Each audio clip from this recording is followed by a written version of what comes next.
Kasunod ng kaliwat ng rescue operation dahil sa malawakang pagbaha sa ilang bahagi ng Pilipinas, muling sumiklab ang diwa ng makabayaning pagtutulungan. Ang pagbaha ay dulot ng walang tigil na pag-ulan, hatid ng habagat na pinalakas pa ng bagyong Krising. Isa sa mga tampok na kwento ng kabayanihan ay mula sa bayan ng Moises Padilla sa Negros Occidental, kung saan isang rescuer ang makikitang tumatawid sa rumaragasang ilog gamit lamang ang lubid. Isang buwis buhay na hakbang para makapagsagip ng nangangailangan. Ibinahagi ng Moises Padilla DRRMO ang naturang video sa kanilang social media account at agad itong umani ng papuri mula sa mga netizen.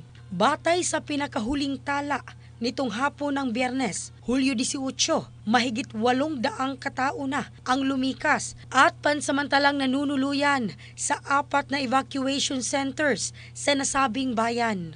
In the heart of changing lives, ako si Michelle Craste ng Brigada News Philippines, the Music and News Authority.